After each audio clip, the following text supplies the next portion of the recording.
What's up, everybody? Welcome to another episode of Axel's Analysis. As always, I am the host, the man too cheap to make up his own name. I'm your NXT nerd and your Indian former Axel Mulligan. I've got a guest this week, my good friend from over in stateside, Mr. Tim Vicious. Hey, what's up, man? Thanks for having me on. No worries, man. How's everything going with the weekend so far? Is it all going well?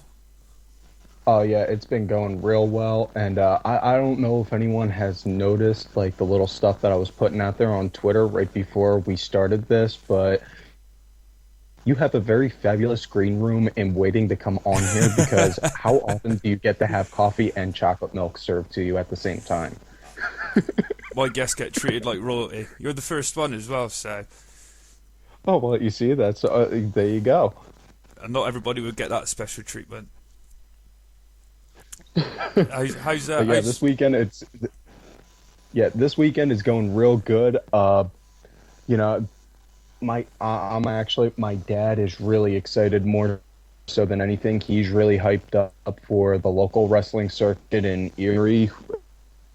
Matt Hardy is here, and he was like, "Oh wow, hey Tim, you used to see that guy. You want to go to the show?" My dad's more hyped up for the local circuit than I am. I'm like, "Okay, yeah, let's go." Ah, that's cool. I think you spoke to me about your local indie promotion before, and I remember you saying how crap the commentary was when they sort of release it on DVD and everything. That was the one circuit that they had. That one, I'm not one to go and smear name. I'm not going to name drop and say what it is, but that circuit, it wasn't that promotion. Their commentary team was, it basically it just felt like it was two guys who knew nothing about the business, trying to do a play-by-play on it. The only plus side on that show was they had Sassy Steph and Homicide on there regularly. So it would have been like having Mike Adamley on commentary, basically. To sum it up, yeah. How's Wee Man as well? Is he looking forward to Christmas? Oh yeah, my son. Oh my God, yeah. Dude, I spent more on him this past year for Christmas gifts than I have within the past 3 years alone.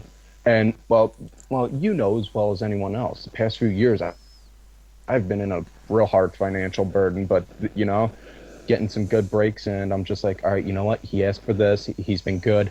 The boy deserves it. Not only that, he's also been really getting more and more into wrestling. He watches Slam City all the time, so he knows those guys all like the back of his hand. His favorite ones to watch on there are Kane and Del Rio. Yeah, I mean, I've seen you on So like and so I was going to say I've seen you on like Facebook and Twitter, showing him the Too Sweet and everything, basically Bullet Club, which is pretty cool, you know. oh yeah, he w- yeah, and he knows I have a whole ton of hats, but the only one he will ever wear that's mine is my Bullet Club hat, and he will go and yell it to me like all the time, "Daddy, I got your Bullet Club hat." That, and I taught all the kids in his classroom on how to do Too Sweet. No, that's cool. I got a friend like that. His son's about, I think he's about 4 or 5 now, and he's like that with the Ramones. Me and my friend, we're big Ramones fans, and his son always wants to hear Blitzkrieg Bop being played. He knows like Uh, pretty much oh every God, yeah. word to the song. He knows pretty much every word to every fucking song there. So Oh yeah, that's pretty sweet right there. I got my son. I play Ramones for him. The most he'll do is, "Hey ho, let's go." That's the most I can get out of him to sing. The rest I know it's kind of quick for him, but it all comes in time. Best part about with him listening to my music is the favorite kind that he loves listening to is rockabilly. hell yeah, teach them while they're Yeah, young. so That's the best way. oh yeah, I put on the horror pops. Next thing you know, he's just like, "I like this music, Daddy." I'm like, "Yes, that's my boy." Good lad, good lad. Right, so we're here to cover Ring of Honor's final battle. We're also going to talk NXT TakeOver our Evolution, which, right, I don't know about you, Tim, but I actually thought that both shows were two of the best shows I'd seen so far this year. I mean, obviously, I can't see that TLC is going to compare to it, but I don't know about you, but I thought it was two of the best shows of the year so far. Yeah, hands down. And final Battle, what I at that time, Final Battle was the best pay-per-view I seen for 2014. But after seeing TakeOver, also, it's like neck and neck now. I can't say on which one was the better. Yeah, I mean, I'm definitely putting them both in my top five. I think the War of the Worlds pay-per-view that Ring of Honor did with New Japan, I think it was back in May or June time, that's still at number one for me. I think that's simply because of the cross-promotion, but... Yeah, well, that any paper that if you get Liger on a pay-per-view, I mean, come on, what else do you really need? Well, Liger facing Adam Cole. Yeah, it's Adam Cole, baby. I had to get that one in. I was waiting for somebody to actually do it, whether it was going to be me or you, but no, the show kicked off. We had a brilliant video package for Final Battle, showing how 2014's gone so far. Adam Cole, and with the Kingdom, we had with Jay Lethal, Kevin Steen leaving the company, so on and so forth. And I thought it was a really good way to kick off the show. To be honest with you, just probably the best year Ring of Honor's had so far. I love the video package.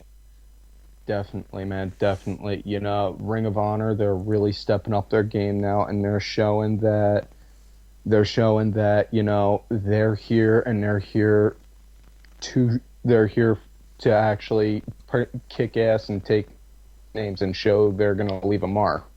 No, definitely. I mean, rumour has it they're actually going to be bigger than TNA when TNA relaunches in January. I don't know how true that is, but it's just something I've read on the dirt sheets. Well, I know I read a while back when TNA was still doing the tapings at the Hammerstein, that they were considering Ring of Honor their number one competition because they were outselling them in shows. So I can understand on that, I mean, not going to want to try. You don't want to try and compete with Vince and WWE because their umbrella's too big. You're not going to be able to hit a punch on them. Yeah, but, I've heard Dixie doing interviews earlier in the year, and she was sort of always referring to the WWE as their competition. But you notice, like you rightly said, it is Ring of Honor as their nearest competition, and maybe Lucha Underground as well. Give it 6 months' time, and they might be up there with them. But no, it's definitely that's the sort of standards that TNA need to look for, and that's the sort of standards that Ring of Honor need to look for as well, I think. Yeah, definitely. First match of the night was a four-way match. It was Mark Briscoe, Caprice Coleman, Jimmy Jacobs, and Hanson. And I thought it was a really fun way to kick off the show. And we were talking on Twitter about it. The first thing that I noticed was the ring looked smaller. And you said it might have been to do with the camera angles, but I wasn't so sure. I don't know. Have you given it any more thought? I mean, I still kind of stand on that idea because, I mean, WWE rings, they're 20 by 20. I don't know the exact measurement on TNA, but I know a lot of times indie rings, they're smaller. So, it could have been that the ring was a little smaller than what it normally is, or that, there wasn't really a hard camera. I mean, they had that one swivel cam that was moving around up top and guys on the floor. That was pretty much it. Yeah, I mean, well, it wasn't the size of an ICW ring, which is probably about 10 by 10. I think the Ring of Honor is normally about 18 by 18, but this one just looked a little bit smaller to me. But it might have been sort of the perception that I was getting from it. But it's like you said, it might have been to do with the camera angles and such. I thought all four guys looked really good in the match. Hanson picked up the win, and I thought he's had a brilliant 2014. Oh God, yeah. And I put this out there on Twitter right as the match ended. If Hanson doesn't get any kind of gold whatsoever in 2015, I swear, Ring of Honor is going to drop the ball with this guy. Well, I mean, that was going to be my next thought. Could he be the one to dethrone Jay Lethal as the TV champion? And if he does, what does that mean for War Machine? I can see it because. Lethal, I mean, I believe they even said that night was the 13 or 14 year to the day that Jay Lethal's been in ROH. And, if Hansen beats Lethal for the TV title, then it gives him the rub of, okay, I now am a champion, and not only that, I took out a veteran. So he gets that. I can go toe to toe with a veteran rub, and get a champion status also. And when Hansen comes back, they can make a story saying like when that Hansen's jealous over, or Rose jealous over Hansen coming back, I should say, and they could start up a story like that, or Ro can go mega heel and try and pull off like a cocky "I'm better than you because I won this" kind of bit over Ro. Yeah, I mean, Michael Elgin tried getting a bit of tension between the two. I think it was at Glory by Honor last month. But they sort of stood side by side, and, they were sort of adamant that they were going to stay together as a team. But it does make it interesting if, with Hansen's momentum this year, if, when Raymond Rowe does come back, if there will be a split in the teams, or maybe they could go for the tag team titles off of with Red Dragon, who knows. But Hansen certainly proved that he can hang in the singles division, definitely. Yeah. Now let me ask you this: what was your reaction when Caprice did that 619 through the ring post? Oh, that was fucking awesome. I marked out for that. I don't normally mark out like for the first couple of matches of the night, because they're normally just the sort of way to get the crowd warmed up. But with Ring of Honor, you're always going to get something to make you pop. I thought it was brilliant. I thought it was absolutely amazing. Yeah. And Caprice, I could see him in a year or two being king of the mid cards. Yeah, definitely. I think maybe his age goes against him, because I think he's in his mid-30s now. But he definitely deserves at least like a TV title run for his the work that he has done in Ring of Honor over the years. The loyalty that he showed them. Yeah, definitely. That, and the same with Mark. Even if they're not going to put him in the world circuit like his brother, at the very least, give him the TV title at some point, just to, because they've been nothing but loyal. Yeah, I mean, I think the way they've taken Mark's character, though, in recent years, I mean, I've gone back to watching it on Ring of Honor Wrestling's website, to wait, when they first got taken over by Sinclair, and Mark's character was much more like Jay's is now back then in 2011, but now he just seems more of not like a comedy character, but less serious than what Jay's is, and I don't think a world title would suit him, but definitely a TV title ring would work well, I think. Yeah, and I grew up knowing guys like Mark Briscoe that were serious ass kickers, but were just all around just like, okay, yeah, whatever, I'm just gonna go and have some fun. And that's what I love about what Mark's attitude and on his character, because you can't really tell him if he's being serious or if he's just goofing around when he's talking about that stuff. I mean, especially with the redneck kung fu.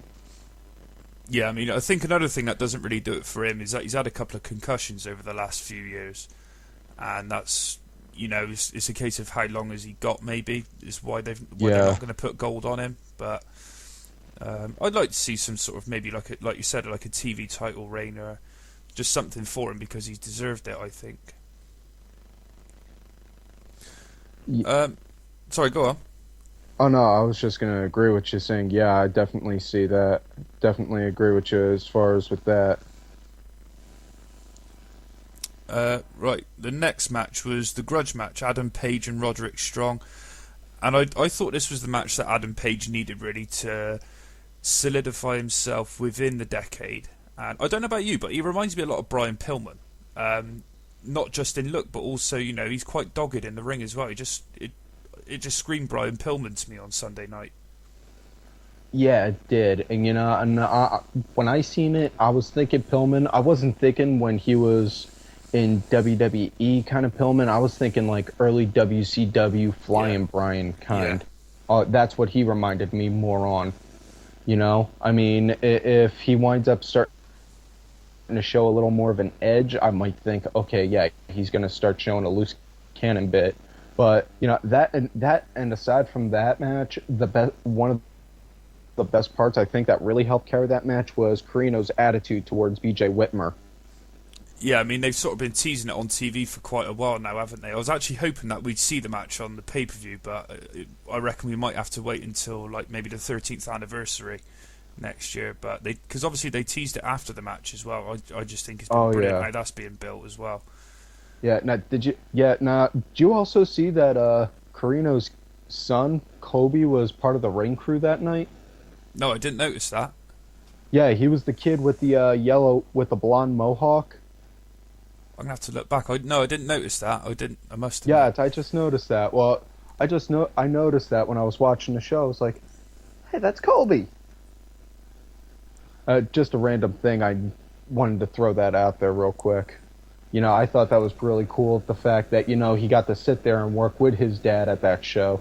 Yeah, no, definitely. It's obviously he's got the ties within the company. Carino's probably got a lot of pull in the company, so if he can get his son's foot in the door in some way, shape, or form, then fair play to them both.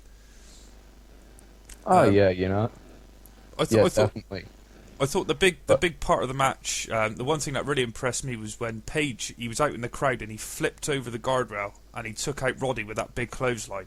I thought Oh that my was God, fucking yeah. amazing. Dude, I popped for that like crazy. I was like, "Holy shit!" I actually, It's not often I see moments that make me go and do holy shit, but that was a holy shit moment to me. I actually initially missed it. I was tweeting and I was looking down at my phone and I just took my eyes off the TV for literally 5 seconds. And next thing I know, Roddy's on the floor and I had to wait until the replay to actually see what had happened. But no, that was fucking awesome. That was probably the spot of the match for me. Yeah, yeah, definitely. And I don't know about you, but I definitely see the decade being a good, strong, stable, lasting for a while. At least for maybe another 6 months to a year at the very most. They don't look like one of those kind of little stables that are only around for a small bit. Yeah, no, I completely agree with that. And I mean, the thing that sort of makes me think that as well is the fact that Page didn't tap out at the end of the match to lose. He passed out while he was in the stronghold. And that obviously are in the respect of Jimmy Jacobs, who obviously he said to Kevin Kelly and Nigel McGuinness on commentary, the decade is still Roderick Strong, BJ Whitmer, and Jimmy Jacobs. And I just thought that was a really good way for Page to earn Jimmy's respect. Yeah, and I definitely love that he passed out. And I mean, you've heard the stories about with me when I did matches, and I kid you not, the small little story to help sum it up. I got booked for a match. They wanted me to lose to tap out to the Rings of Saturn. I never tapped out into a submission in my life. I told them I didn't want to. They said, "Well, you gotta." I said, "Okay." I never once tapped out. I passed out, and to this day, I still have issues with my rotator cuff from it. I don't regret it, but it was just a matter of principle. Yeah. I suppose it was similar to Austin and Brett back at Mania 13, where Austin didn't tap. Obviously, he passed out with his face gushing with Yeah, blood. Um, yeah. It's if you can make a man submit and tap out, then that pretty much shows that you're like a better man than them. But if you wind up making them pass out, that's like showing, okay, you earned my respect, kid. You were able to handle all that pain, and you never once gave in. yeah, I think it doesn't sort of make them even, but it makes them fairly close to even, if that makes sense. Yeah, But no, I thought that was definitely the match that Adam Page needed to sort of move his career forward.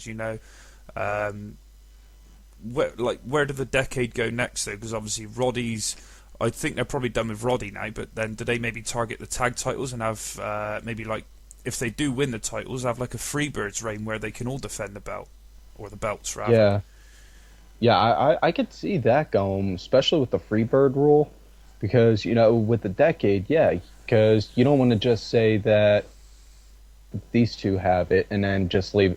You don't want to just have two hold the title and one just sitting there like, I remember I'm part of this group also. Yeah, similar to the Shield, I suppose, with Ambrose when he was just sort of loitering at ringside whilst Roman and Seth were defending the belts. I think you Yeah, need to have all three.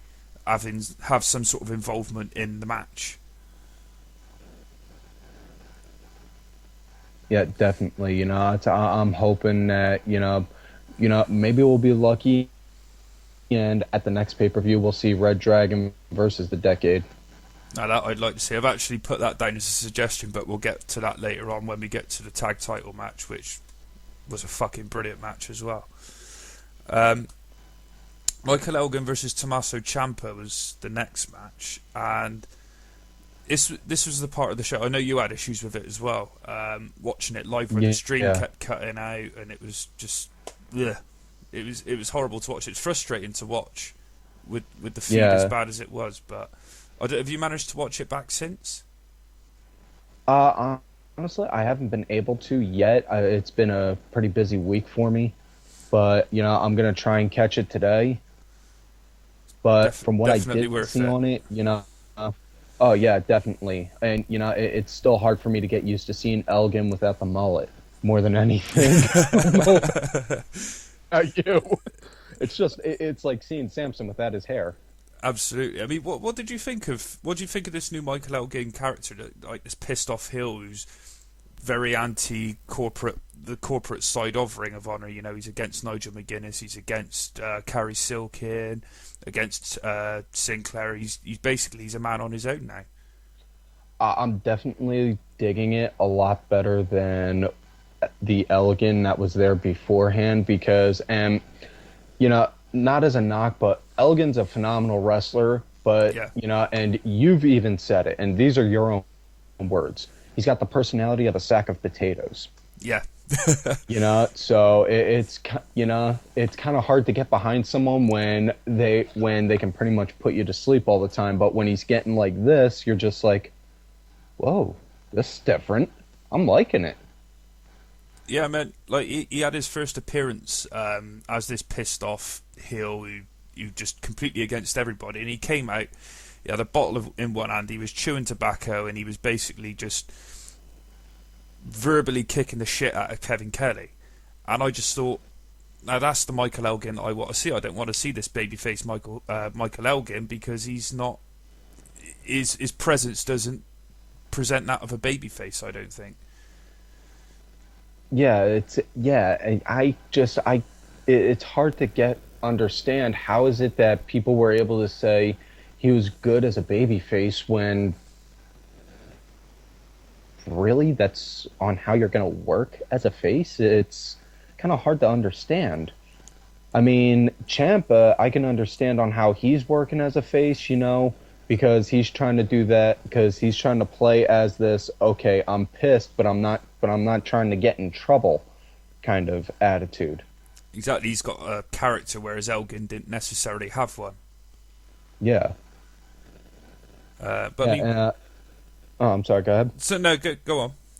No, I was actually just going to say before my ADD kicks in and we start talking about this the whole time and chew up the clock again, but let me try and sway us back to the match.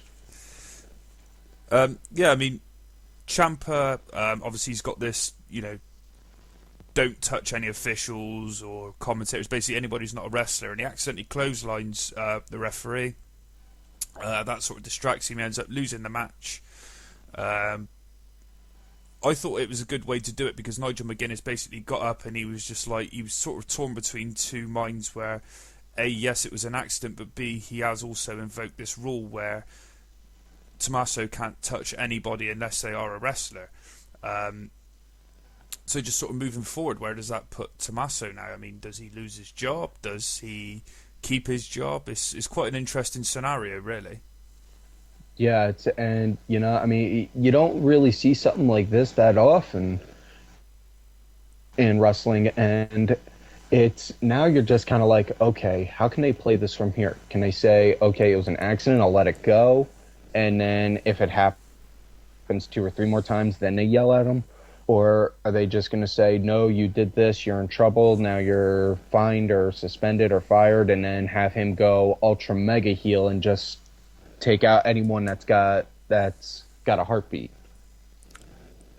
I think the only other option is that maybe they go the Kevin Steen route of when he left in 2010.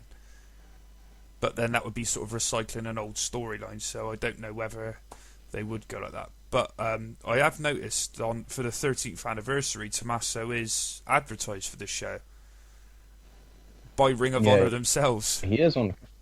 Yeah, and after we're done going a little more in depth on this, I'm definitely going to bring up one thing that's on the card for that show that I'm pretty sure everyone is going to appreciate on. I don't want to give any kind of spoilers. I know exactly what you're talking about. Yeah, I don't want to give any spoilers just yet, kids. Just off the back of this match, though, Tim, do you think Michael Elgin is the next number one contender? I mean, obviously he didn't get his rematch, so is he the next logical number one contender to Jay Briscoe? Yeah, I definitely think so, because he did lose the title, and there is nothing saying that they can't pull out the story of the infamous rematch clause. Because aside from that, it can help make Jay look more of a face by saying, okay, yeah, I'm going to go and whoop this guy's ass again. Yeah, and obviously Jay's a company guy, he's been there since day one. So, Michael Elgin is a very anti-corporate guy at the moment, so I think that storyline will work quite well. Yeah, definitely. Hopefully, maybe we'll be lucky, and at their next pay-per-view, the main event will be Briscoe versus Elgin. And this time, and I think that would really be a solid main event there. Yeah, I mean, I think they'd have to add some sort of stipulation to the match, though, because obviously last time was just a standard wrestling match at All-Star Extravaganza, so maybe, I don't know, ladder wars, or I wouldn't necessarily say a fight without honor, because obviously there was one on this card, maybe a cage match, just something to sort of get the juices flowing for the fans for the match. Yeah, I could see that. No, I'm bouncing ideas in my head, like, okay, what stipulation would work great for them both? Because you don't want to push ladder wars too much, because the whole idea of the ladder wars is that it's so dangerous in there to do that. As far as I know, I think they've only had 4 ladder wars since Ring of Honor's existence. Yeah, it's not very many, I know that much. I can't remember the exact number, but it's like, you're right, it is like a special attraction. They should just sort of keep that to maybe like end of feuds, a la Steen versus Generico.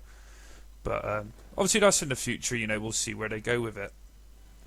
Yeah. The next match, this was actually quite a dream match for me. It was the Addiction and Cedric Alexander, who I thought was brilliant in the entrance, where he came out with the Daniels-style goggles on, versus the Young Bucks in ACH. And as I said, it was a dream match for me. It was 2 of the top 4 tag teams in the world, the Addiction and the Young Bucks, along with 2 of the top young guys for, that Ring of Honor have got at the moment. I loved the match. I thought it was brilliant. Yeah, definitely. And I just wish that Ring of Honor would have the rights for the music to be able to have play Mbop come out for when the Young Bucks come out. Because I'm sorry, but I can no longer ever crack any kind of jokes in regards to that song after seeing the Young Bucks, because that song fits them perfecly. Yeah.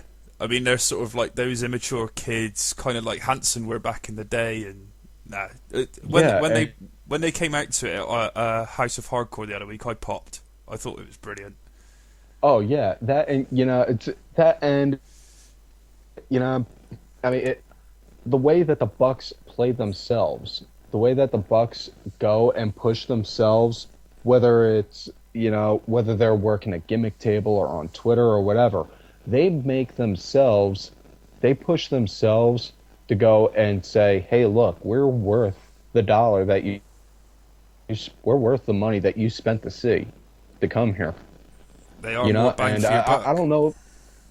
Yeah, and I don't know if you ever wound up listening to Colt Cabana's podcast when the Young Bucks were both on, but they even said when they go to shows, like if a fan comes up to them like, hey man, that's a really cool I wish that, could get a Bullet Club shirt like you guys have. They'd be like, you want it? How much do you want for it? they'll go and actually say, you can have it for like such and such amount.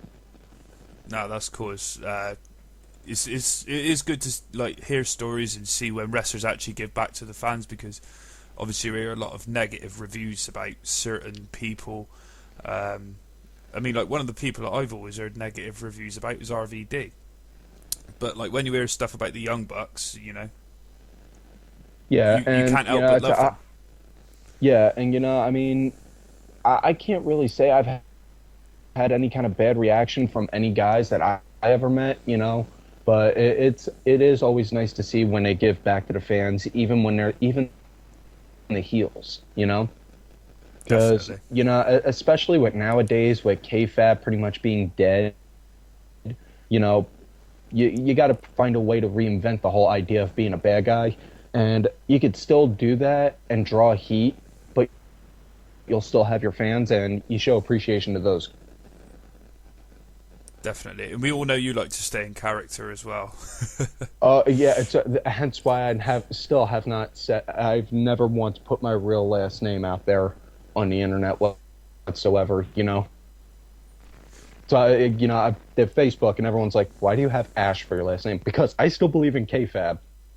I actually assumed that was your real name. No, it's actually that's my mother's maiden name. That's why I just picked it. I was like, It kind of works okay, then. yeah. Yeah. Oh, that and Evil Dead is one of my favorite movies of all time. So, Ash Williams. There you go. I thought the really cool thing about this match, obviously the Meltzer driver, I'd never seen it live until now, but the really cool thing I thought was that ACH, they let him get the pin. It was his 27th birthday, and I thought that was a nice little touch by Ring of Honor, letting ACH get the pin. Yeah.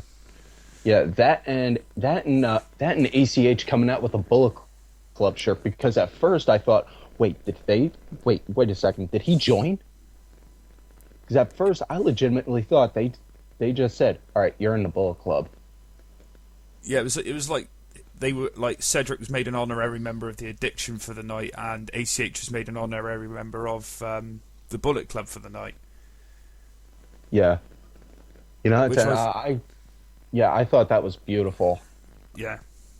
I mean, one last thing I want to talk about with this match is Christopher Daniels. The amount of times I've seen the guy wrestle, and the one thing that always plays on my mind, and it plays on most Christopher Daniels fans' minds that I've ever spoken to, how the hell has this guy never been a world champion? I, honest to God, wish I could say I know, because, when his first run in Ring of Honor, he should have gotten a world title shot. I mean, he had matches against CM Punk during the Summer of Punk. There were times during during that match, it's like, why didn't he win? Time in TNA. I am still mad on that to this day. He never once got that belt around his waist. I loved on how he worked it. Yeah, I mean, I loved on how he worked as bad influence in there and help him work the tag division, but Yeah. he's so much more better than that. Yeah, I mean, I thought the perfect opportunity for him to get it in TNA was when he was the number one contender against Jeff. It was the show before they came over to the UK. They did like a 4-episode tour, and Jeff couldn't come to the UK because he's got all these convictions against his name, and Daniels was the number one contender, and that was the perfect opportunity to give Daniels the belt and also come over for a big tour with a world champion. But instead they didn't come over with a world champion. It just didn't really make much sense to me, but that's general TNA booking, really, as far as I'm concerned. Yeah, it's horrible at the fact that he hasn't. The man deserves a world title. Definitely. I mean, I don't think we'll see him get a world title now, but maybe a TV title run, maybe a world tag team title run with Frankie. I'd love to see that again, because they were brilliant tag team champions in TNA. So you never know, maybe we'll get to see it again. And maybe even yet at the next pay-per-view, we can have Red Dragon versus the Addiction also.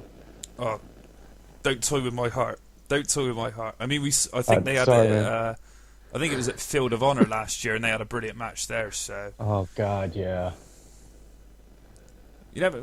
Maybe we get some sort of multi-tag team match at the 13th anniversary, maybe. But you got my juices flowing for it now. You see, uh, well, I'm a tag team guy. I spent most of my in-ring time. I spent most of my time Yeah. in the ring as a tag team wrestler. So I kind of have that mindset of, okay, what are we what do we got for tag team right here? And it's kind of sad because the whole art of tag team wrestling is becoming a lost art because you don't see that many actual solid teams nowadays. You just normally see this guy and this guy working together as a tag team. Yeah, I mean, I think the WWE's got a lot to blame for that. After the Hardys, the Dudleys, and Edge and Christian, we haven't really had much from the WWE. TNA's division was pretty dead even when Bad Influence were the tag team champions. But it's nice to see that companies like New Japan and Ring of Honor are trying to keep it alive. And the two divisions that they've both got, they're, as far as I'm concerned, they're two of the best divisions that we've seen for the last 15 years. Yeah, and probably the one team that's on the independents that I would love to see make it in Ring of Honor just to show everyone what they can do, the handicap heroes. Greg Irons, God, yeah. Zach Gallen. Yeah, definitely.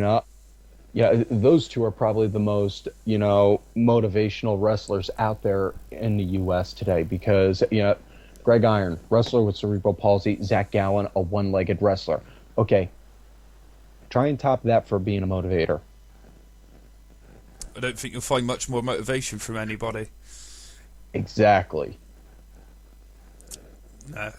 But yeah, tag division's alive, which is good to see. But obviously we'll get to the tag title match, which is in a couple of matches' time. The next match was another grudge match. Moose, and he had Prince Nana and Stokely Hathaway, the former Ramon, in his corner, versus R.D. Evans. And I liked how they brought Nana into the angle, to be honest with you, because given his history of R.D. Evans, but it was a nice little filler match, I thought, and obviously a good little turn at the end with Vader Scott. Yeah, it really was. And, at first I was expecting Vader to come out with Evans, and at first didn't see her. I was like, well, wait a sec, where is she? And then when she came out, it's like, holy, whoa, she's really playing this good with the whole torn and confused who to root for bit. But I definitely dug this, and I know on how a lot of people complain that Ring of Honor is a little too fast-paced for people, but I thought this was like a very, very good slow-paced match for them. And I couldn't help but laugh when seeing R.D. Evans trying to do that springboard. Oh, and he slipped off the top rope. Yeah. Yeah, I thought that was quite funny. But then he sort of redeemed himself, didn't he? Where he did the dive out of the top at the corner. Yeah, definitely. And I don't think he did that. I don't think that springboard was a botch. I think he did that intentionally just to make himself look like he was like trying to pull out a desperation move. Like, what do I got to do to take this guy down? Yeah. No, the thought crossed my mind. Initially, I thought he'd botched it, but sort of shortly afterwards, I thought, well, no, he's probably done that on purpose, given the reaction that he gave to the crowd. Yeah, definitely. And aside from that, with Moose, I want to pick your brain for a second on that. What's your take on Moose? Because I see this guy going places within time. Because the big thing, and Kevin Kelly said it best, he's coachable. Yeah, definitely. He's not like another former football player in WWE, Mojo fucking Rawley, who's just he's just dead weight. Moose has actually got a lot of potential, I think, in the ring. Maybe over the next year, pick up the TV Championship or maybe the Tag Team Championship with Stokely Hathaway. But it's like you say, he's definitely coachable, and there's definitely a lot of potential in Moose. Yeah, definitely, because and that's the big thing you need more than anything is to be coachable, because you could be the best in the ring and you could be the best on the mic, but if you're not coachable and can work around the companies you're at standards, you're not going to get anywhere fast. No, agreed. Definitely agreed. But the heel turn for Vader, did you see that coming? In a way, kind of. Mostly because, I mean, it's mostly because I followed Veda Scott on Twitter, and I kind of see on how her character is. But Yeah. honestly, that thought didn't process in my head until she was in the ring. Right up until then, the whole time I was just thinking, wow, she's really. How are they gonna play? How are they gonna play this with her?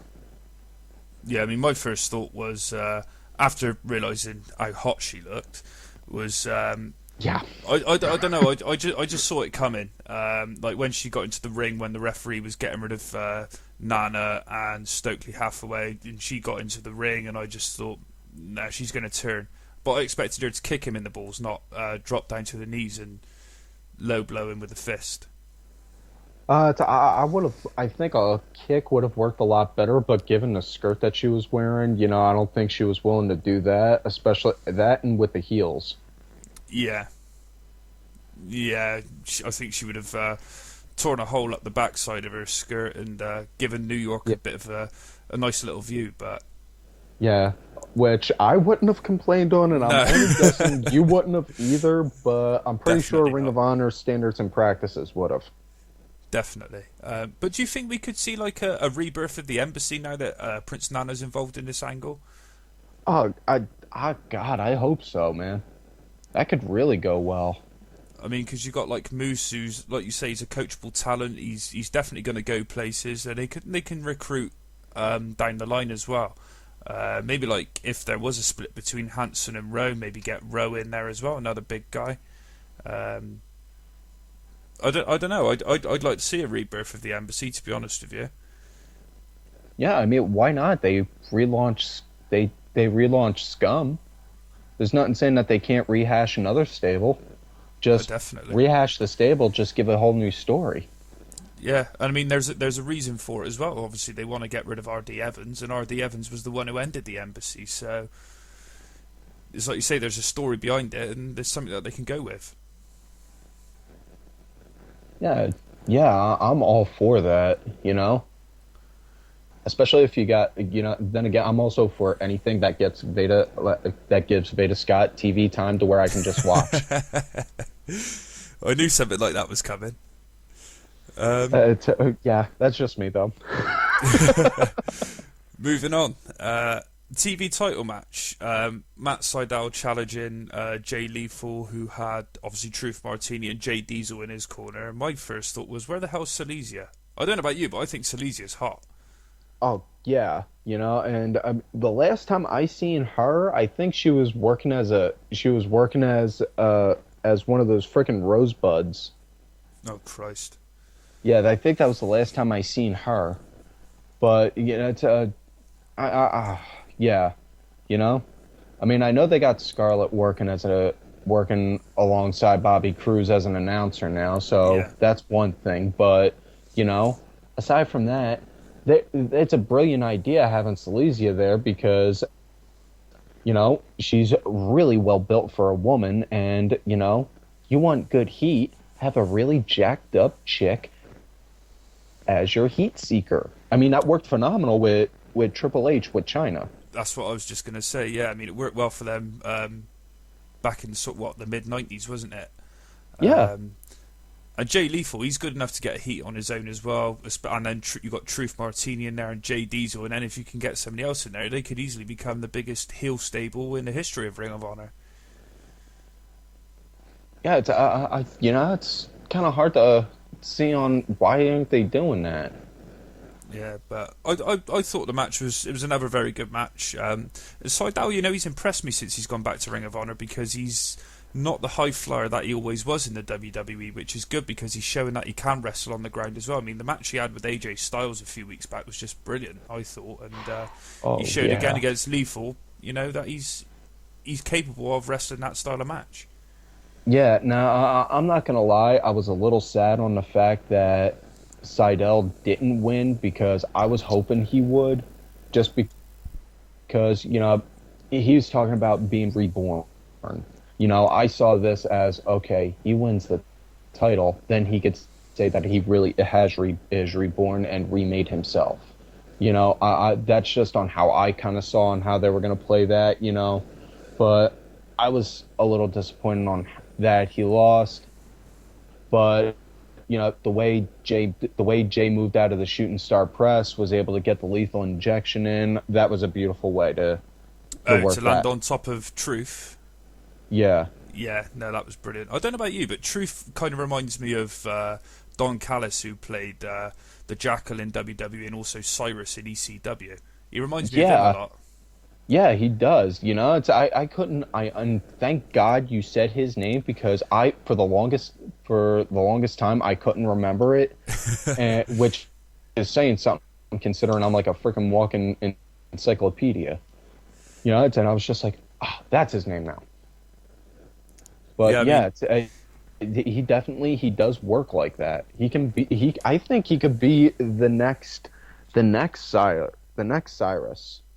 Yeah, I mean, as well, you throw in, I would throw in a little bit of the Sinister Minister gimmick as well into that, where he's very calculated in the way that he goes about managing his talent and recruiting his talent. Yeah. And I'm hoping that, maybe we'll see Truth wind up talking about preaching more from the Book of Truth, and, starting to maybe show a little more of a darker, edgier kind of feel with it. Yeah. No, definitely. I think that will work quite well. Lethal won the match, as you said, with the lethal injection. But where does Seidel go now? Because, he went straight after the title, and, what's next for him? I don't think he'll get a rematch, but obviously he's going to be there for a while. So where do you think he goes from here? Honestly, I'm really not that sure, because, that was where I had it all going for him. And, I didn't really see him losing as a possible option. And now I'm just like, okay, now I've been thinking on it nonstop, like, where does he go from here? Is he going to go and try and do like a Sami Zayn angle with a Road to Redemption? Or is he just going to wind up becoming like a job? I'm hoping he doesn't wind up becoming a jobber to the stars. No, I mean, they may be able to use him as like an enhancement talent, not necessarily to lose to people, but to put them over in victory, kind of like what AJ does, I suppose. Mm. But I mean, I personally saw Truth turning on Jay and Seidel picking up the title that way, but it was like you, I didn't really see Seidel losing, because it didn't really make much sense for him to lose. Yeah, it's hard to figure out on where he's going to go from here on that one. But it's, they book their talent reasonably well in Ring of Honor, or a lot better than, companies like TNA and WWE, so I'm sure they've definitely got something in the pipeline for him. But it's going to be exciting to see what they do with him. And as for the TV championship, we discussed Hansen perhaps becoming the next TV champion. But if it's not Hansen, who would you like to see get the next shot at Jay Lethal? Besides Hansen, I would probably say Mark Briscoe. Yeah. No, that would be a good option. The two brothers as the top two champions, and then maybe as well have them trying to take the tag titles off of Red Dragon. Who knows? But, if they both get the title, they both have the world title, the TV title, then all they can do is just say they want the tag titles to show that they are the best. And, and I could just picture Jay Briscoe doing this promo now. We got the world title and the world TV title, and we want the tag titles to show we're the best in the motherfucking world. I could just see the promos now between Bobby Fish and Jay Briscoe. They'd just be off the chain, because you've got Bobby Fish, who's he's like a squeaky clean heel in a way on promo, and then you've got Jay Briscoe, who's a very a heel face, kind of like Austin, I suppose, where he doesn't care about the language he uses, and Bobby Fish is like, there's children watching, you shouldn't be using that language, and Briscoe's like, shut the fuck up, motherfucker, that kind of thing. I just think that'd be, I think the two could bounce off of each other perfectly. But a bit of fantasy booking, as me and you generally like to do anyway. Yeah.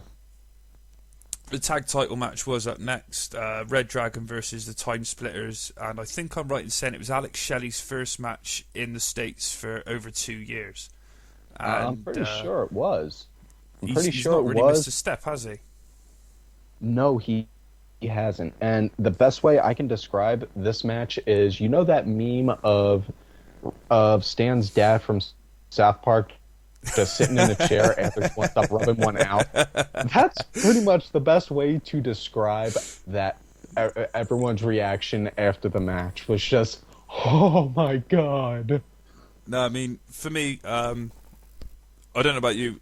I said earlier, the Addiction and the Young Bucks are two of the top 4 teams in the world. These are the other two, Red Dragon and the Time Splitters. Yeah.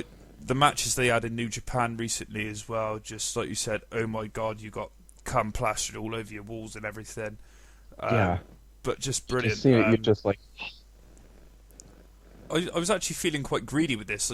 Bobby Cruz said it was a 45-minute time limit match. I wanted it to get near to the 45 minutes. Yeah, I would have liked it to have gone down to the last second, and as the fans are counting down 3, 2, 1, and that's when the ref counts 1, 2, 3. Yeah. Just to say that they drew out until then. Yeah, and then it could sort of prolong the feud, I suppose, and maybe have a match at. I know Red Dragon are going to be at the next New Japan show, Wrestle Kingdom 9, in a couple of weeks. So maybe they could have put both belts on the line in that match, or if they're due to face one another, I'm not sure who's facing each other in that match, in that event. Sorry, but definitely one of the matches of the night. Well, probably the match of the night behind the World Championship match, I thought. Yeah, but it's hard. It's a good strong tie between the two, saying on which one's better. It's all more on what your taste is for you're more of a tag team guy or if you're more of a world title match guy. Yeah, I mean, Red Dragon just seemed to have a lot of good chemistry with whoever they're in the ring with. They had some really good matches with the Young Bucks earlier in the year. Some good matches with the Time Splitters. Where do they go now? Because they've beaten all the top teams. Obviously, they won this match. Kyle locked in the arm breaker.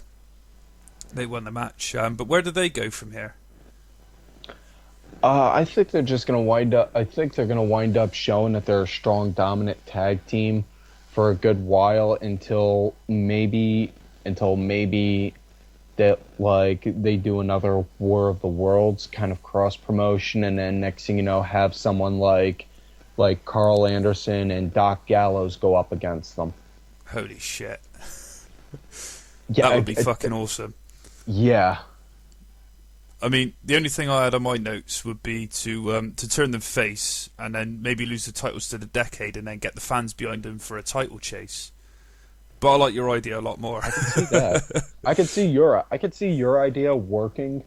I could see your idea working. Just or even yet cross both of them together. Have them drop the titles on a TV taping to them, and then have them win them back a week or so before they would do a War of the Worlds show, and then go up against a team like Gallows and Carl Anderson, and then put the titles on the line in that match, and then just stand back and watch. Yeah, it's just going to be beautiful poetry in motion, I think, if they do go down either route, really, the option that you gave or the option that I gave. But I just think they're just going from strength to strength for Red Dragon. For me, they're the best team in the world. I know you're a Young Bucks guy. Yeah. Obviously, being a Bullet Club, big Bullet Club fan, I'm a big Red Dragon fan. Yeah, I mean, I love Red Dragon. I love Red Dragon also. I mean, and I swear on this, and as much as I don't want this to happen, I'm just saying this as a hypothetical. If WWE was going to pluck any tag team out of Ring of Honor and skip developmental altogether and just put them on the main roster, I would see them doing that with Red Dragon. Yeah, no, that's a good call. I think Kyle O'Reilly's got all the potential in the world. He was, up until this past Friday, the PWG World Champion as well. So he's definitely got potential as a singles star. Bobby Fish, I think Bobby Fish is a little bit older, so where he would go would be a different story altogether. But unless they do like a situation with the Briscoes where they're still together, but Jay's the world champion and Mark's chasing other, ambitions. But even yet they could have Bobby Fish do like the fish tank on the main roster. Oh Christ! Just imagine something like that. He could maybe be his corner guy as well, because I watched back again the match between Kyle O'Reilly and AJ Styles from a few months ago, and Bobby Fish was just brilliant in Kyle's corner. He's like it in tag matches where he's playing the ref, he's playing the crowd, he's playing the opponents, he's even playing Kyle, and he's just such a good mouth, such a good voice, to potentially become a manager. So maybe if he does sort of call it a day before Kyle does, or maybe if they do get given WWE deals or TNA deals or whatever, Bobby could manage Kyle during a singles run. I could definitely see it. Not to say that I want to see it. I'm just saying that as a hypothetical, that would be the most logical outcome I could see. Yeah, definitely. But looking forward to see where the tag division goes for Ring of Honor in 2015. As I said earlier, it is the hottest tag team division along with New Japan in the world right now. But that's for 2015. So main event time. The fight without honor for the Ring of Honor World Championship. My guy Adam Cole versus your guy Jay Briscoe. Holy shit. 5-star match in my opinion. Yeah, definitely. This is probably, in my opinion, the best singles match ROH had in 2014. And not even because of the brutality, but just because of the storytelling that was done using that brutality. Yeah, I'm gonna let you call the spot, because I know this is your favourite spot of the night, so I'm gonna let you call the spot. Jay Briscoe pulled out the thumbtacks. Adam Cole saw them, grabbed a handful of them, shoved them in Jay's mouth, and then super kicked him right in the jaw with it. And you could see the thumbtacks just flying, and I was like, "Holy shit! Oh my God!" That goes up there with like in PWG when the Young Bucks had thumbtacks glued to their shoes and super kicked Candice LeRae in the face. Ooh, yeah. Yeah, that goes up there with that kind of a spot as far as what like big time spots. Because other than that, that and Jay Briscoe literally just sitting outside of the ring pulling the staples out of his head. Just pulling them out, just like if they were nothing, like if you were popping a zip. Yeah, no, for me it was the match of the night. As you say, that was just an incredible spot. I cringed when I seen him. I'd seen him put the thumbtacks into his mouth, and I just wasn't expecting a super kick. And as soon as he hit it, I just sort of covered up and I cringed because, that was disgusting. Yeah. But it was so cool at the same time. Yeah, it's just one of those things you're like, I love that spot. I would not want to be in. I wouldn't want to take that spot, but man, do I love watching it. I wouldn't want to give it either. I wouldn't want to be the one. I wouldn't want to be in Adam Cole's shoes. But yeah, it was one of the most hardcore things I've ever seen. Yeah, and and hell, we grew up in a generation where we grew up seeing hardcore. You know, and to say that truly does mean something. Yeah, I just thought it was really cool. Jay ended up winning the match, unfortunately, from my perspective. He hit a Jay Driller, which Adam Cole kicked out of the first one, and then he hit a second one onto the title belt. But what I've been reading on the dirt sheets is that Adam Cole has suffered a shoulder injury. I'm not sure whether it was in that match or prior to the match, but had he not suffered the injury, he would have won the World Championship that night. I was just going to bring that up to you, saying that I read that on the dirt sheets the very next day, saying that it's possible he may have had an injury, and there were speculations saying that that may have hindered his performance on the show. I don't know about you, but if he was working hurt, he did not show it. And if he was fully fit, how much better would the match have been? Yeah, I mean, it's wow. I mean, for me, it's a five-star match Yeah. as it was. Oh my God, yeah, hands down. That and the look on Cole's face right before he got that Jay Driller onto the title, just like, what do I gotta? What? Why He was won't just you die? And then Jay just looks at him and was like, and then he just gives him that look. Cole was like, sort of like, is that the best you got? And Jay Briscoe's just like, fuck you, motherfucker. Bam. Basically. But brilliant match, brilliant show. What would you rate the show overall out of 10? 20.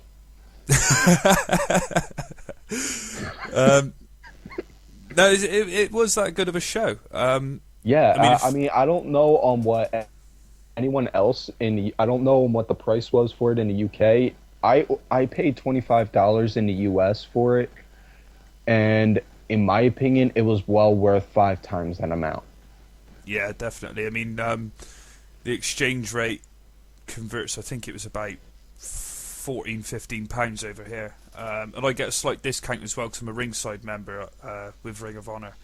But like you say, you'd pay a lot more than what it was actually advertised for because it was that good of a show. I'm putting it in my top 5 shows of the year. Night feel. It was the big fight night feel all around for every match. There wasn't any match that you wanted to get up and just go and grab a drink or go to the bathroom for because you were afraid you'd miss something. Exactly. There was no piss break as such, was there? It was all... it was just action after action after action. Even the R.D. Evans and Moose match, which was only about 6 or 7 minutes long, because there was a storyline behind it and the story in the match told really well, you just couldn't take your eyes off the action. And that was the great part on it because their matches actually there was a story behind every match and there was a reason why every guy was out in the ring at that time. Definitely. Most definitely. I mean, for me, it's bumped WrestleMania 30 out of my top 5 shows of the year. Yeah, I got to say that too. I got to say that, which is saying something because 30 was a phenomenal show. Yeah. And but yeah, it's if now I'm just waiting to see on what Ring of Honor's next pay-per-view is going to be. Especially with who they have on the promotional cards. I'll let you do the honors again. The dream match that you want to see at the 13th anniversary. Yeah, they got AJ Styles on the card, as well as they've already officially announced it. Alberto Del Rio, he goes in AAA now. I'm horrible at pronouncing it. I think it's Al Patron, or is that on how you pronounce it? Okay, yeah. Which translates to the underboss, I believe. But just have Del Rio versus Styles. They're both beautiful technicians, and they can both work. Phenomenally, and oh man, I'm really hoping that we can get that kind of a match between them two at some point in Ring of Honor. No, definitely. I mean, like with Ring of Honor, generally the gloves are off. It's a no holds barred kind of atmosphere. There's no restriction on holds or moves that they can do, and it's definitely the one to look forward to if that match does happen. I mean, they've got a good booking team in Ring of Honor. With Delirious there, I think he's the head booker. Am I right in saying that? I believe he is. He is. I'm pretty sure Nigel's also got say in as far as with the bookings and not just official matchmaker on screen.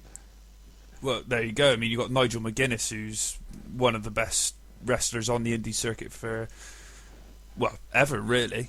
You've got Delirious, who's got a great mind for the business, and you've got 2 talents there who can just tear shit up and have the match of the year 10 months before the year's ended. Yeah, pretty much, yeah. And, oh my God, I really hope that would happen. We'll have to see. I'll definitely be buying the pay-per-view. I don't know about you, Tim, but I mean, God I'm a big willing, Del I'm Rio gonna. fan, so Oh yeah, me too. I felt bad for the guy when he was in WWE because beautiful wrestler, loads of talent, and can work a mic without a single problem whatsoever. He but just a got shit dealt a bad gimmick. gimmick. He Yeah, just got dealt a bad gimmick. You know, it was like the $1 Million Man gimmick. You can only go so yeah, far being a rich guy throwing that I got more money than you in your face. yeah. Do you think they'll pull Ricardo in for the show as well? I hope so. You know, they brought him in for Ring of Honor, or not Ring for House of Hardcore. Yeah. I mean, That maybe not have the Ricardo name, maybe not address him as Ricardo. They may give him a different name. Either way, I wouldn't have a problem with that. But I guarantee if they did, you're probably going to wind up getting a whole bunch of, like at House of Hardcore, you're going to probably wind up getting a whole bunch of fuck McMahon chants. yeah. I think I'm right in saying they could go with the Ricardo Rodriguez name because I'm pretty sure that is his real name. Sorry, I'm just checking it on Wikipedia now, assuming Oh, Wikipedia's it's not a right. problem. I Jesus didn't know. Rodriguez. So they could go with his real name or just refer to him as Ricardo, maybe. Yeah, But I no, mean, I think it'd be really cool. yeah, I would definitely like to see that, because don't even have to play as far as with, like, aristocrat gimmick saying that he's there as his announcer. You could just say, play it up like it really is. They're buddies, because Ricardo has done shoots constantly saying, listen, me and Del Rio, we're really good buddies. That's what it is. Yeah. Well, I mean, they came to WWE together. They left WWE around the same time, so it's like the stars have aligned with them, really. On the indie circuit, there's always something to do on the indie circuit, so the future's bright for both of them, really. It's just I'm looking forward to see where they go. Yeah, definitely. Well, that wasn't obviously the only great show of the week. NXT TakeOver, our evolution was. Oh yeah, and how I about would say that it was main even event better. and how about that main event for PWG, huh? Oh, Wait, that wasn't PWG.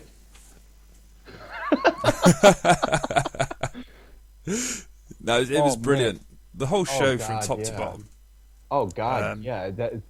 The only thing I could really say I could probably gripe on, and you can't even really say it's too much of a gripe, was Baron Corbin's squash match. Yeah, I was hoping that they were going to use Bull Dempsey to go against Baron Corbin because that's what's been built up. But obviously they have Bull in the crowd, and yeah. Yeah, and we talked about this a little bit on Twitter, before the show even happened, thinking that they were going to do a match with that. And I don't know about you, but me personally, I feel kind of, I don't like the whole idea that they're having with the whole short matches bit with Bull and Baron, because it kind of feels like they're painting them into a corner doing that. Because, okay, you could do short matches. Now what? Yeah. And then when they come up to facing a guy, maybe like a Kevin Owens, Kevin Owens isn't going to lose in 40 seconds like Ty Dillinger did. So, I mean, I like the aspect of, like, you got the crowd participation in the match, but I don't like you say, where are they going to go once they've done with this little feud where they're winning matches in 30, 40 seconds. Yeah, and that's always the thing I always try and look and think on. Okay, where are you going to go from here after you're done this? That's the big thing. Yeah. You always want to try and look for when you're doing it. Now, other than that, though, I think probably one of the best parts of the show, Balor's entrance. Yeah, definitely. Do you know what it reminded me of? The Boogeyman. Oh, God, yeah. Boogeyman had that epic entrance. The only thing that was missing was the clock in his mouth.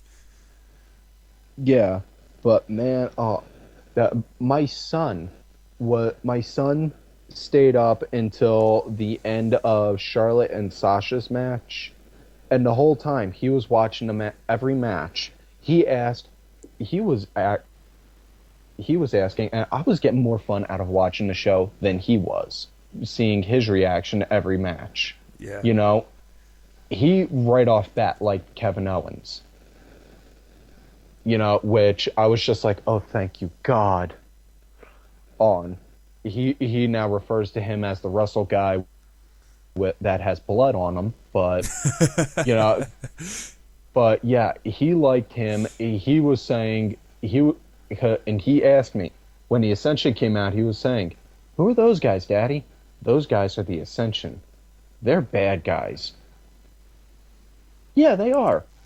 And then Hideo came out, he was like, who's that Russell guy? That's Hideo Itami. Can you say his name? Hideo Itami. Very good. And then when Balor came out, he was like, is that a bad Russell guy? No, he's just doing that to scare the bad Russell guys. And then they cut to that moment where they saw Connor and Victor just have that oh shit look. And then he just looked and he was like, look, they're scared, Daddy. I'm like, yeah. I mean, Michael Cook put the picture of that, the picture of Connor and Victor onto Facebook, and it was just Connor was just like, "What the fuck is he out weirding us or something?" And Victor was like, I put on there. Victor was like, "Oh, I'm almost too afraid to look," and it was brilliant how they portrayed it as well. I thought, as well as Finn. Finn was fantastic. Oh my god! He even drew a holy shit chance for his entrance. Yeah, and I gave an NWA Road Warriors pop when Balor came out with that. You know, that was just like, oh my god, I cannot believe they actually did it. And now there's reports on the dirt sheet saying that the face paint's going to now be a permanent part of Balor's gimmick. Yeah, I just hope he's going to change it up, like, between feuds. Like, maybe keep this one for the Ascension feud, and then whoever he goes on to face next. Just change it up slightly every time. But he's obviously brought in part of his Prince Devitt gimmick, which is good to see that they haven't completely ignored his past.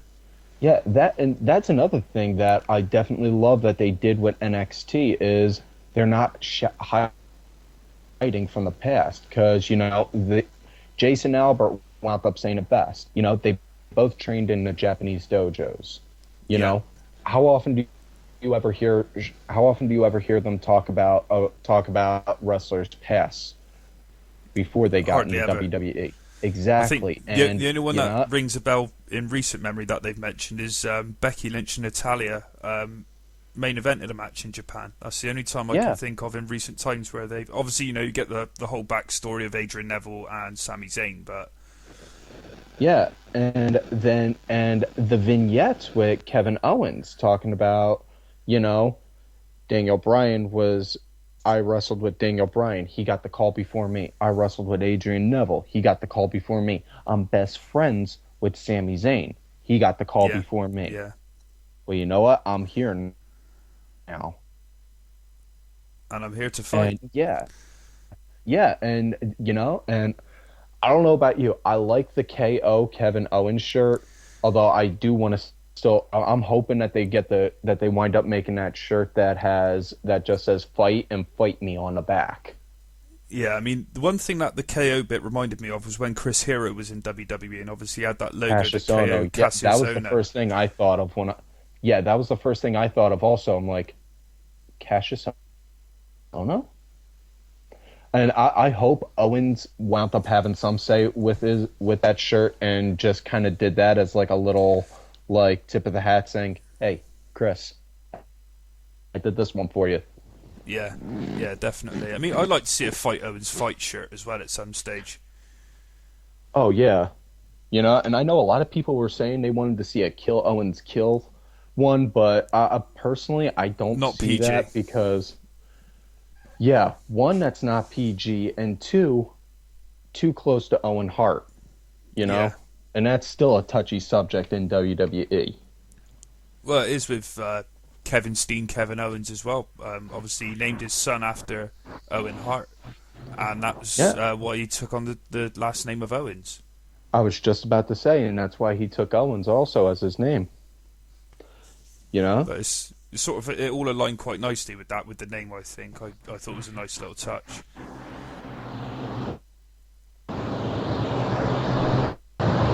Yeah, definitely, and Man, the main. I don't know about you also, but before I ask you on the main event, I was a little disappointed that the Vlad villains didn't win. I was, but I wasn't surprised that they lost. Yeah, me Um, either. I mean, my son was jumping for joy at the fact that Sin Cara and Callisto won. So I was happy on the fact that he was happy they won, but at the same time, I was also wanting the Vlad villains to win just because they are what Vince wants for a wrestler. yeah, To sum up, definitely. basically, they give entertainment and they wrestle. Yeah, no, definitely. I mean, I've been a fan of Aiden English since I first saw him on NXT. I mean, he had a match against RVD probably about a year or so ago, and I thought that was brilliant. Um, but I think they're sort of building Callisto up as this the next Rey Mysterio, and there's never going to be another Rey Mysterio, but he's doing good enough for how he is. Yeah, and I think they're gonna make Callisto as like the new modern day Rey Mysterio, especially with Rey pretty much, having more nuts and bolts in him than a robot, given his knees. And not only that, they're also gonna have Callisto learn the quote unquote WWE style, so that way, he'll be able to do the lucha stuff, but still also be able to give a WWE style match. Yeah, and I think it works well that they've got the former Hunico working with him, because if they'd have had, the Mystico version of Sin Cara, it wouldn't have Yeah, worked because he just didn't get a chance to learn the style. In all fairness to him, but Hunakara, as I like to call him, I think he's the perfect partner at the moment for Callisto to help him out making that transition. Leave the lucha libre in there, but then also learn the WWE style at the same time. yeah, definitely. And I love lucha. I love the lucha libre style of wrestling, and I mean, personally, I think that WWE should put a little more of a investment into the lucha style, especially now that Lucha Underground is out. And people are getting really behind that. Yeah, I mean, maybe they could sort of bring back the cruiserweight division. Because you look at how many luchadors were in the cruiserweight division. You could include Chavo Guerrero in that. Ultimo Dragon was there for a time. Rey Mysterio, and then in later years, although not part of the cruiserweight division because it had gone by then. Obviously Sin Cara came along. Yeah, and just as also a cheap little joke, let us not forget one half of J&J Security, Jamie Jamie Noble. Noble. Yeah. In which case, also, can we take a moment to appreciate Jamie Noble main evented a Monday Night Raw a few weeks ago? Absolutely. Well, and Joey Mercury as well. Oh yeah, Joey Mercury, and in the immortal words of Dean Ambrose, they sent the cruiserweight division out to get me. I couldn't help it. I had that joke that joke just popped in my head. I had to say that. I'm sorry. I will gladly accept all fanboy bashing on me now. Another talking point for me from TakeOver was the unfortunate retirement of Corey Graves. He made it official, but he moved on to announcing, and I thought he did a brilliant job. And Alex Riley just needs to get out the table because he spent more time with his tongue up Corey Graves' ass than in his own mouth.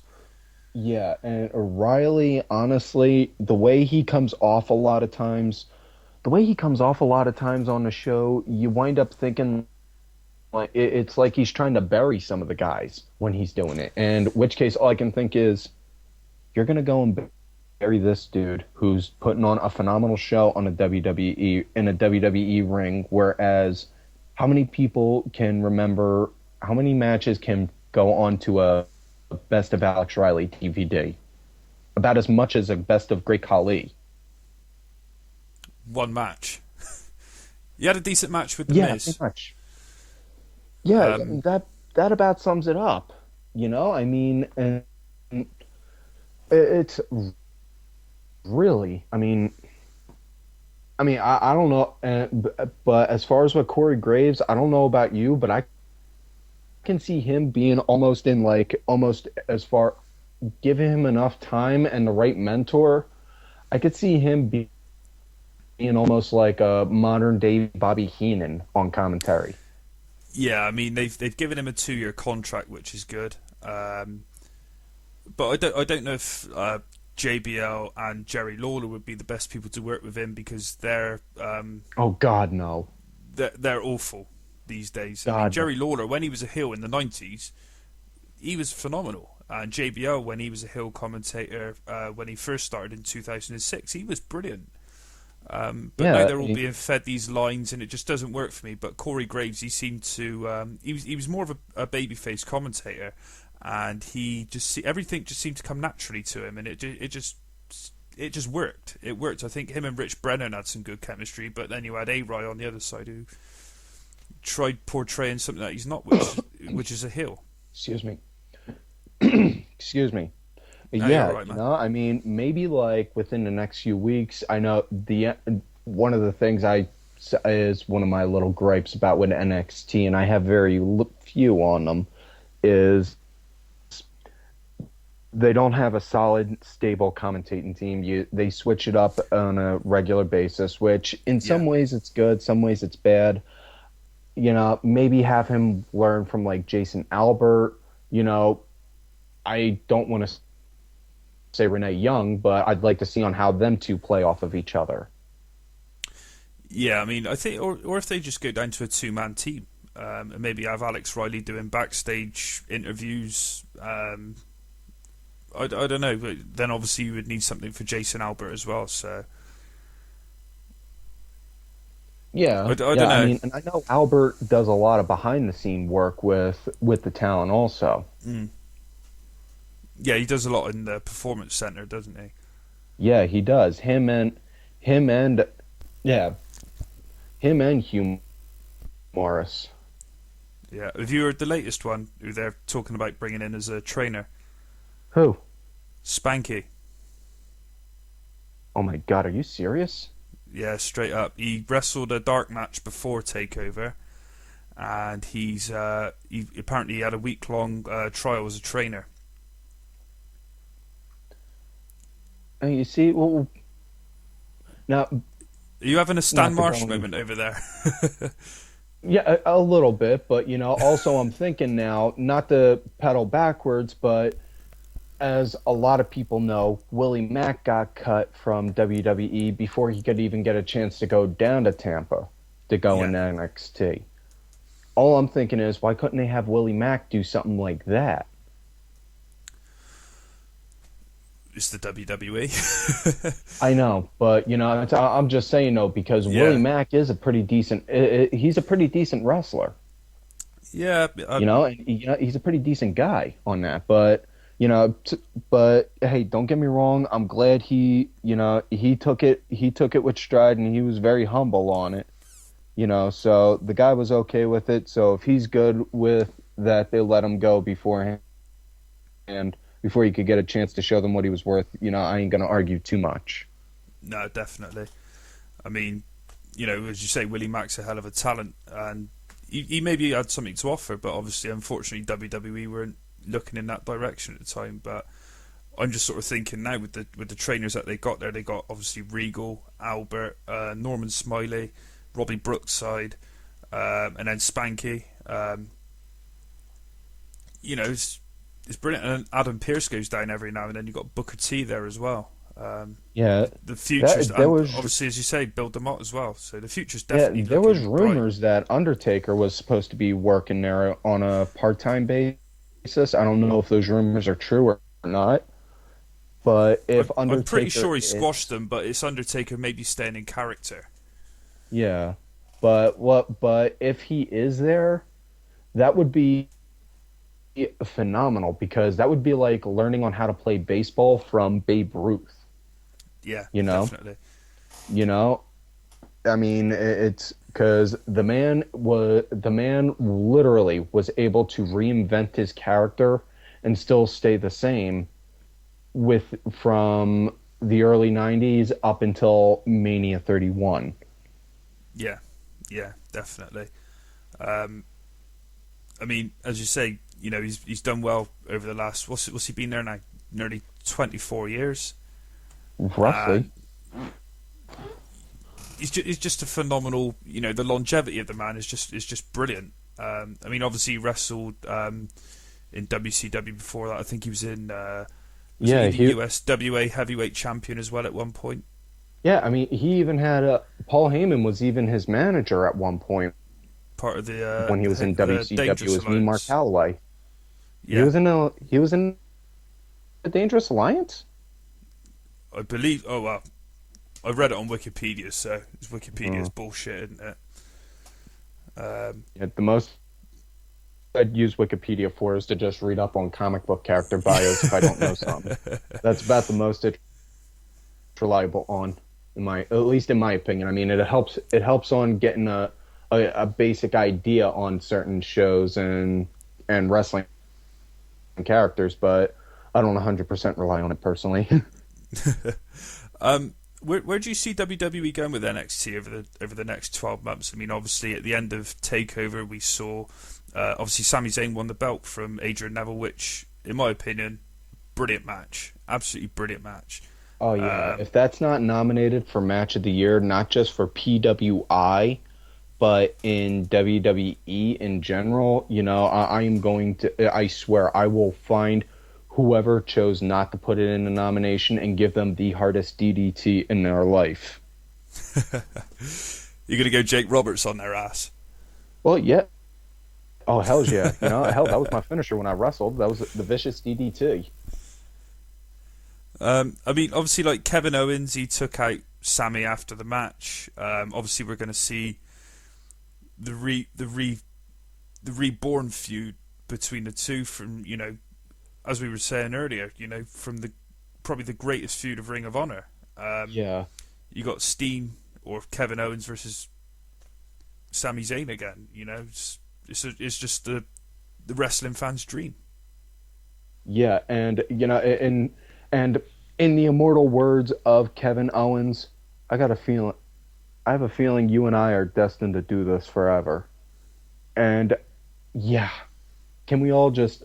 I am praying the next NXT pay-per-view they have them two in a title match and it's a ladder match, just so way everyone can just look and see on how a show is done. I put it out there, and I mean, whether they would go in the direction or not, and I mentioned it to you as well. What if they did that at WrestleMania 31? So NXT's represented on the biggest wrestling show of the year. Then I would have another Randy Marsh moment. I just think that it would definitely put NXT on the map because Triple H is trying to build it to something much bigger than it is now, and rightly so. And instead of having Monday Night Raw and SmackDown have so many filler matches, what they should do, they should have the NXT guys fill those voids, the ones that they're prepping to get on the main roster, have them do random matches on the main roster, even if it's a squash match, just have them fill that void. Yeah, and then we might get what the IWC had last week where Charlotte was, squashed in 2 minutes by Natalya and everybody went apeshit about it. That's the only problem that I would see with that, but I definitely see your point. Yeah, I mean, and I want the breeding on the sheets. Also, Natalya was fighting, saying, "Look, let her get over." Yeah. But apparently Vince's mindset was, in 6 months nobody will remember it, and that might be the case. That might be the case for the basic fan, but for the diehards like us, we still remember when Sami Zayn and Adrian Neville were tag teaming against Breeze and Kid on Monday Night Raw. Yeah, which 2 or 3 months. Well, that was before the last TakeOver event. Yeah, that was the Monday right beforehand. And hell, they even had the Ascension on that main event. Yeah, and I mean, look how well everybody was well received that week. Obviously, Tyson Kidd had already been on the main event, so he was already exposed. Sorry, on the main roster, so he was already exposed to what it was all about. But it was the first time that some of those people would have seen Tyler Breeze, Adrian Neville, and Sami Zayn. Yeah, and the crowd's reaction, the Monday Night Raw crowd was chanting Olay with no problem whatsoever for Zayn. Yeah, I just wonder how many people actually know why people chant Olay, but... In which case, I still stand by the argument. I refuse to chant Olay, Olay, Olay until El Generico saves all of the orphans in Mexico. I did see that picture that you put on Facebook this morning where Sami Zayn and Kevin Owens were looking at one another and talking about saving orphans. Let me ask you something, Zayn. You ever think about saving orphans? Yeah, my mind goes to some really weird places. I just thought it was brilliant. I mean, what mark would you give out of 10 for TakeOver? I mean, you've overshot the 10 for Final Battle. Are you going to overshoot again? Definitely. I definitely say TakeOver was 20 also. And and I broke the numbers down in my head. Everyone does the $9.99 jokes for the network, but if you break it down, $9.99 a month equals out to about 30 cents a day. So for 30 cents a day, if you get a bad show, you could just say, okay, yeah, it was just 30 cents. You get a good show, you're going to say, you know what, that motherfucker was well worth over 30 cents. Yeah, and then if... unfortunately, over here in the UK at the moment, as you well know, we're all pissed off about it. We don't get the network. But, dude, I'm still pissed for you guys because you guys got screwed. You guys got Vince screwed over royally. He's looking to get it here by the 1st of January. So, Vince, you've got 18 days to try and make that happen, which I can't see that it's going to happen. But he said he's going to look to get it for the 1st of January.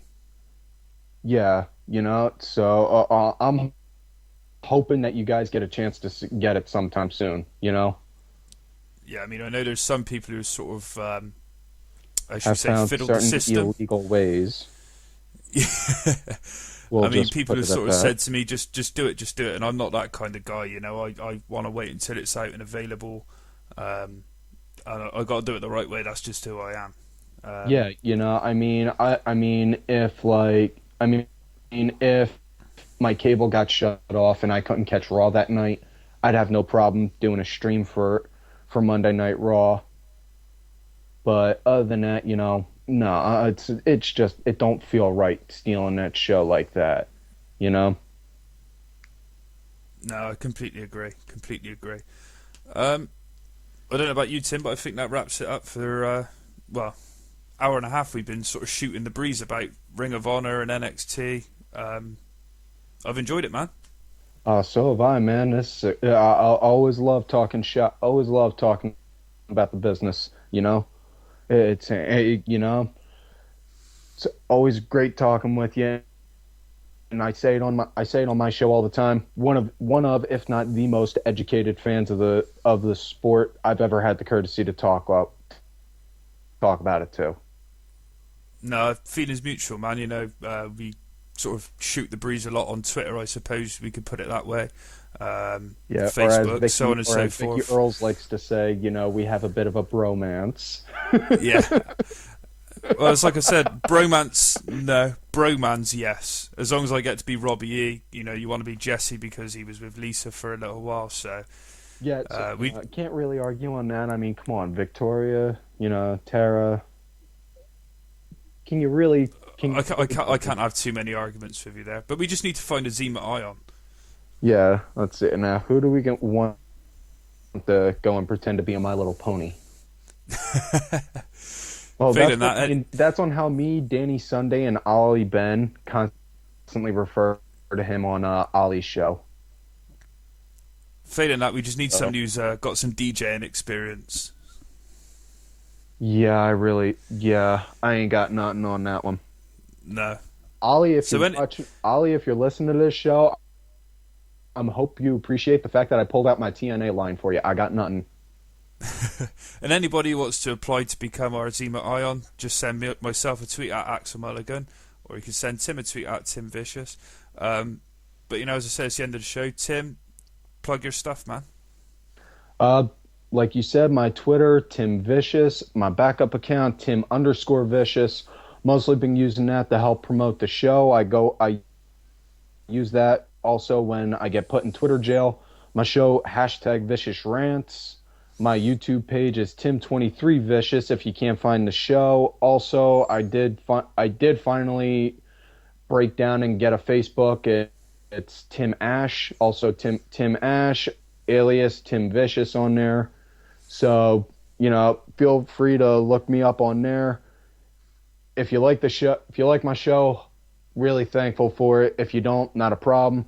Philosophy's always been, you want to complain about the product, by all means, go ahead, do it, but offer an idea or some kind of creative alternative to what you think could improve it. Absolutely. You got any ideas for episode number 100? That's coming up soon. You're up to 96 now, I believe. I believe this coming Tuesday will be 96. I do have one or two ideas, but Nick Meltzer McGee at PW Smart Talk keeps insisting that he's going to step foot into the Vicious Studios here in Erie, PA, and take over, in which case, Nick, the more you keep trying to do that, the closer you're pushing me to relace my boots and give you a DDT and put you in the Tasmission. Don't give him the green room treatment that you got from me earlier on, that's all I'll say. Oh, no. You're all class, man. How many other green rooms give chocolate milk and fresh coffee? Any shout-outs, Tim? Vicky Earls, Danny Sunday, obviously, it's obviously the Vicious Alliance, as I like to put it. Alliance, yeah. Yes, the Vicious Alliance, Sunday Segway, Michael Cook, Ollie Ben, Vicky Earls, Christine, who's Bronx Bitch Forever. Oh God, there's way too many names. I wish I could say. I ain't got enough time for them all. I mean, I'll echo all of those. And two people I want to give a shout out to: my NXT partners in crime, Marianne and Wayne Mason. Make sure you check out Mason's Ringside Review.blogspot.com. They go to God knows how many NXT live events. They were at TakeOver Our Evolution last Thursday. They both had a brilliant time. I've seen some of the pictures that Wayne's put up on Twitter. Absolutely brilliant. View of the ring, right opposite the hard cam. So, no, as I said, hope they both had a good time. Thanks for coming on, Tim. Appreciate it. Obviously, it's quite early in the morning over there, but no, definitely appreciate it. It's always a pleasure, man. Always a pleasure, never a burden. We'll have to do it again sometime. Definitely, man. Definitely. We just got to figure out a day and time. Absolutely. Brilliant. Everybody who's listened, thank you very much. It's the first time I've had a guest on the show, so whenever I was going to decide to do it, obviously it was this time. Tim, you were always my first choice, man, because you were the one who sort of got me into wanting to review shows. When I started writing blogs last year, you were the one who just said, just do it. If you fall on your ass, don't worry about it. You can at least say you've tried it. But Tim gave me the kick up the ass that I needed to review shows. Basically got bored of blogging, so I thought, nah, fuck it, I'm going to do podcasts instead. But no, thanks, Tim, for just giving me that kick up the ass. I really appreciated that. More than welcome, brother. I appreciate you putting me over like that, And that's always been the big thing with me. Hesitation kills more dreams than failure will.